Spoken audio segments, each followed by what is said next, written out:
Favourite serials இனி டிவிக்கு முன்பே சன் நெக்ஸ்ட் ஆப்ல ஜாலியா எல்லாருக்கும் முன்னாடியே பாருங்க. இப்பவே சன் நெக்ஸ்ட் ஆப்பை டவுன்லோட் பண்ணி சப்ஸ்கிரைப் பண்ணுங்க. மேடம் பாருங்க மேடம், புருஷனை காணோம்னு உங்ககிட்ட சொல்லும்போது போலீஸ் கிட்ட கம்ப்ளைண்ட் கொடுக்க சொன்னீங்கல்ல, நீங்க சொன்னீங்கன்னு கம்ப்ளைண்ட் கொடுக்க வந்தா இவங்க ரெண்டு பேரும் சேர்ந்துக்கிட்டு நான் ஏதோ என் புருஷனை மறைச்சு வச்சிருக்கேன்னு சொல்லி என்னையே மிரட்டுறாங்க மேடம். என்ன இன்ஸ்பெக்டர் இதெல்லாம்? மேடம் கொஞ்சம் உட்காருங்க, பேசுவோம். இன்ஸ்பெக்டர், நான் ரிலாக்ஸ்டா உட்கார்ந்து உங்ககிட்ட பேச வரல. என் கிளைண்ட் புருஷனை காணோம்னு கம்ப்ளைண்ட் கொடுக்க வந்திருக்காங்க. சந்தேகத்துக்குண்டான 2 பேரும் இங்கே இருக்காங்க. நீங்க அவங்கள விசாரிக்காம கம்ப்ளைண்ட் கொடுக்க வந்தவங்கள மிரட்டிட்டு இருக்கீங்க.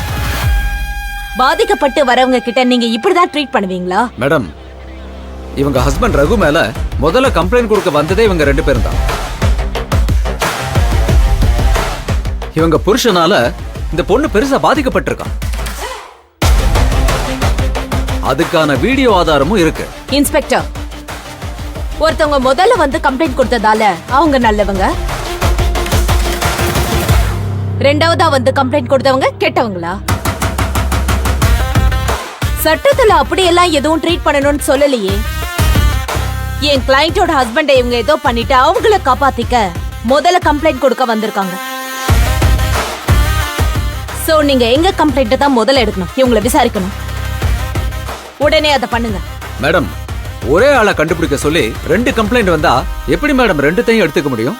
ஒரே ஆளை கண்டுபிடிக்க சொல்லி 2 கம்ப்ளைண்ட் இல்ல, எத்தனை கம்ப்ளைண்ட் வந்தாலும் அதை எடுக்க வேண்டியது உங்க டியூட்டி இன்ஸ்பெக்டர்.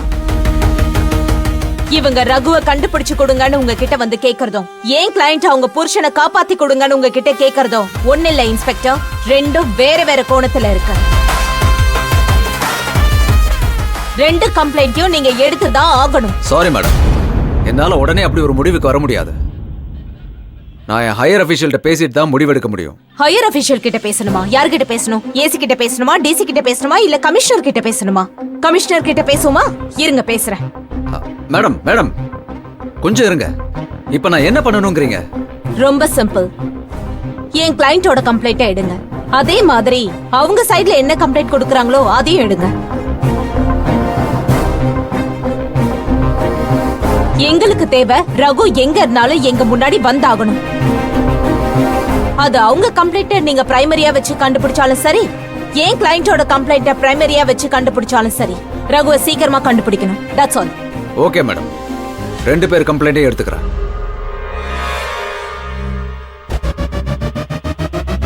கொஞ்சம் டைம் கொடுங்க, விசாரிச்சு கண்டுபிடிக்கிறேன். இன்ஸ்பெக்டர், நீங்க நியாயமா பாரபட்சம் பார்க்காம விசாரிச்சீங்கன்னா அதுக்கான டைம் என்னவோ நான் உங்களுக்கு நியாயமா கொடுப்பேன். ஆனா இவங்க உங்களுக்கு தெரிஞ்சவங்கன்னு நீங்க ஃபேவர் ஏதாவது பண்ணீங்கன்னு தெரிஞ்சது, அதுக்கப்புறம் நான் அமைதியா இருக்க மாட்டேன். நேரா கோர்ட்டுக்கு என் கிளையண்ட்டை கூட்டிட்டு போய் ஜட்ஜை பர்சனலா மீட் பண்ணி நான் ரகுவை கண்டுபிடிக்க சொல்லி ஹேபியஸ் கார்பஸ் பெட்டிஷன் ஆட்கொணர்வு மனு ஃபைல் பண்ணுவேன். போலீஸ் துரிதமா என் கிளையண்ட்டை கண்டுபிடிக்க மாட்டேங்கிறாங்க, குற்றவாளிக்கு ஃபேவரா இருக்காங்க. இவங்க 2 பேராலையும் என் கிளையண்டோட உயிருக்கு ஆபத்து இருக்குன்னு கண்டுபிடிச்சு கொடுங்கன்னு ஆட்கொணர்வு மனுவை நான் கோர்ட்ல ஃபைல் பண்ணுவேன். அதுக்கப்புறம் நீங்க என்கிட்ட டைம் கேக்குற மாதிரி எல்லாம் கோர்ட்ல டைம் கேட்க முடியாது. கோர்ட் கொடுக்கிற டைம்க்குள்ள நீங்க ரகுவை கண்டுபிடிச்சு கோர்ட்ல பிரசன்ட் பண்ணி ஆகணும். என்ன இன்ஸ்பெக்டர், ஒழுங்கா விசாரிக்கிறீங்களா இல்ல நான் கோர்ட்டுக்கு போகட்டுமா? அதுக்கு அவசியம் இருக்காது மேடம், நானே சீக்கிரமா விசாரிச்சு கண்டுபிடிக்கிறேன். குட். உங்க கிளையண்ட்ட கம்ப்ளைண்ட் எழுதி கொடுக்க சொல்லுங்க. ரைட்டர் சார், உங்ககிட்ட ஒரு கம்ப்ளைண்ட் எழுதி வாங்குங்க. Okay sir. அன்பு போய் எழுதி கொடுப்பா. மேடம், நீங்க உங்க கம்ப்ளைண்ட் எழுதி கொடுங்க. கான்ஸ்டபிள் சார், ஒரு பேப்பர் பேனா எடுத்துட்டு வா. Okay sir. இந்தாங்க மேடம், பென் இந்தாங்க.